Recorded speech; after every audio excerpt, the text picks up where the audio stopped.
The whole reason the three-row crossover SUV exists is because Americans no longer wanted to be seen in minivans. It's true. Vehicles like the original Chrysler Pacifica and Honda Pilot had their minivan architectures manipulated to look like big, thirsty truck-based SUVs while still functioning much like their respective town and country and Odyssey counterparts. Although the Pacifica and Pilot were jacks of all trades and masters of none, they'd go on to spur the proliferation of a massive segment that 20 years on includes no fewer than a dozen options. Yet most of those options still suffer from the same drawbacks of the segment's Adam and Eve. If our first spin in the new 2024 Mazda CX-90 is any indication, it won't be one of them. But that's not to say there aren't some major drawbacks to Mazda's new premium people mover. Mazda isn't exactly new to the fun-to-drive three-row crossover thing. 2 generations of CX-9s prove that. The first general model was among our favorites of the era, but by the time the second general CX-9 rolled around in 2016, the competition had begun to catch up. Although we still enjoyed driving the second CX-9, there were compromises, chiefly the cheap seats in back, which were tighter and less practical than those of better rounded rivals like the Kia Telluride. New model, new solutions, new powertrains. The new 2024 CX-90, which replaces the CX-9 in Mazda's lineup, aims to fix those problems with a slew of new solutions. The biggest news is under the skin. Unlike every competitor in the segment save the Dodge Durango, Ford Explorer, and Jeep Grand Cherokee L, the new CX-90 is now rear-wheel drive based. Mazda says it made the move from the CX-9's front-drive platform to its new global rear-drive architecture in large part because it improves its driving dynamics and interior space. It also allows Mazda to offer 2 modern powertrains for its flagship vehicle. CX-90 turbo models will sport Mazda's brand-new hybridized 3.3-liter turbocharged i6. This mild hybrid powertrain isn't capable of cruising on electrons but instead uses a small 16.6 horsepower, 113 pound-foot motor to assist the i6.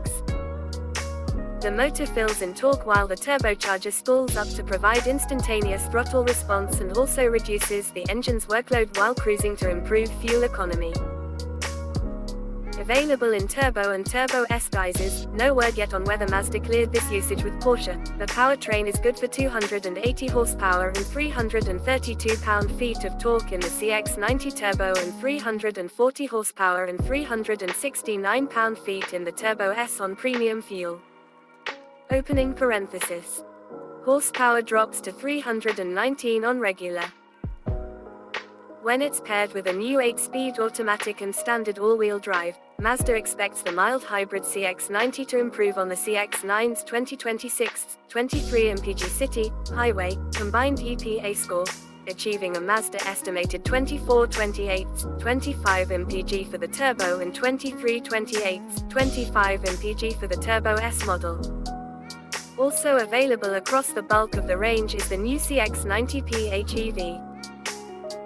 The plug-in hybrid 3-row uses Mazda's ubiquitous 189 horsepower 2.5-liter naturally aspirated i4 and wedges a 192 horsepower electric motor between it and the same 8-speed auto as the 6-cylinder version.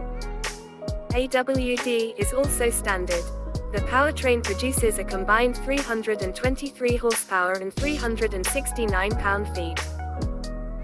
Supplying the juice to the motor is a floor-mounted 17.8 kWh battery pack that helps the CX-90 PHEV achieve a Mazda estimated 26 miles of EV-only range. Mazda was unable to provide the PHEV's charge rate as of press time, but the company says it can recharge from empty to full on a level 1 charger in 11 hours and on a level 2 in 2 hours and 20 minutes, both typical for the class. More refined and more fun. From behind the wheel, the 2024 CX-90 picks up where the CX-9 left off, elevating the playful loveliness of the CX-9 into a more dynamically refined vehicle. Steering is heavy on center, especially with standard lane keep assist on, but it lightens up gently off center, linearly weighing up as you dig into a corner. The firm but forgiving ride helps the CX-90 load up naturally in corners without devolving to body roll, allowing the driver to lightly brush the brake pedal to put more weight on the big crossover's nose for even more immediate turn-in. Few SUVs in the CX-90's class are going to be able to hang with it on a twisty back road. Dynamically, the differences between the i6 and PHEV model are subtle. The plug-in feels slightly heavier, but it's not enough to really matter if you're choosing between the two. On the powertrain front, Mazda reps described the choice between the Turbo S and PHEV models as choosing between delayed and instant gratification. That analogy generally holds up. The new i6 is the type of engine that's going to make the discerning enthusiast swoon. Thanks to the torque fill provided by the motor, which reaches its 113 pound-foot peak at just 200 revolutions per minute, there's no real lag to speak of from the turbocharged engine by the time it hits peak torque at 2000 revolutions per minute.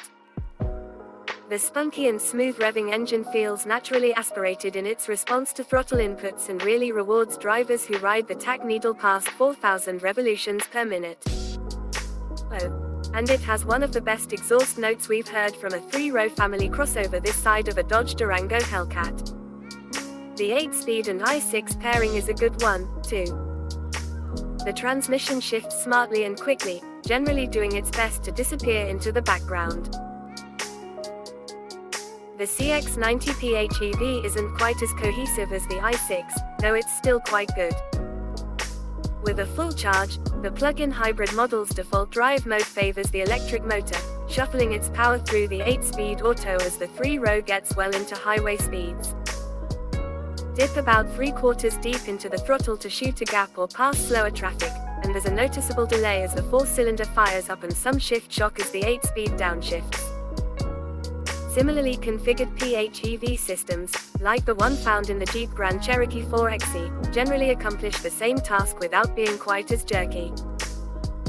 Switching the CX-90 into its EV mode, it can also be set as the default through the infotainment system, nets the driver more of an electron buffer before the engine fires up, though the jerkiness remains. Despite that, the CX-90 PHEV ought to appeal both to enthusiasts who love low-end torque and to consumers who worry about little more than get up and go. The torquey electric motor makes this version of the CX-90 feel quicker than the i6 version, and depressing the gas pedal past the kickdown point results in a boost message on the instrument cluster and a surge of power as the throaty 4-cylinder screams and the motor's power surges. Interior is better, not much bigger. Inside, the loaded CX-90's Mazda had on hand came dressed to impress. The tech-forward cabin features a 12.3-inch infotainment display, lower-end models get a 10.25-inch version, and a crisp 12.3-inch digital instrument cluster. Some lesser models use analog gauges. Fit and finish are top-notch, though materials quality, while superb for a mainstream automaker, likely won't make the luxury automakers that Mazda wants to compete with sweat much.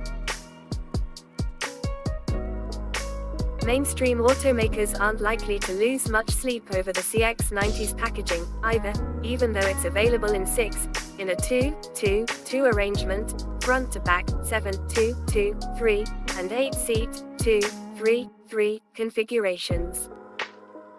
Simply put, although the CX-90 is bigger than the CX-9 it's replacing, its accommodations aren't quite as generous as those of the Telluride, Hyundai Palisade, or New Pilot. Where Mazda made the biggest improvements are in the first and third rows. Up front, the new center console is more logically arranged and features a deeper bin and more storage, despite the wasted, black plastic trim-clad space surrounding Mazda's new electronic shifter. The second row for all intents and purposes features identical specs to the CX-9. The outboard seats are relatively adult-friendly, but the massive driveshaft hump splitting the cabin eats into footroom for the outboard seats while also making the middle seat functionally useless for anything larger than a Labrador. Second row occupants do get their own HVAC vents and water bottle pockets in the doors, and the PHEV on hand also featured a flip-up mini cup holder, table combo, though it didn't exactly inspire confidence in how well it holds drinks. Our i6-powered test SUV had a second-row console like the CX-9 offered, which featured more robust cup holders, a slide-out drawer, and and a console cubby. Access the third row by grabbing the shoulder-mounted latch, easy, or squeezing between the second row captain's chairs, difficult, and your sassiest child can wedge into either of the outboard seats to enjoy the 2 cup holders per side. On all but base models, there's also a USB-C port to keep their pocket-borne distractions charged up. The middle seat in the third row is best forgotten. Due to the high floor and low roofline of our 2 sunroof-equipped models, we're skeptical of its utility for all but the smallest of hominids. On the plus side, both second and third rows easily fold flat to expand the CX-90's cargo hold, and although cargo volume with the third row in place is still far from best in class, the up to 15.9 cubic feet on offer bests the old CX-9's 14.4. In real-world terms, the CX-90 will likely swallow at least a half dozen brown paper grocery bags.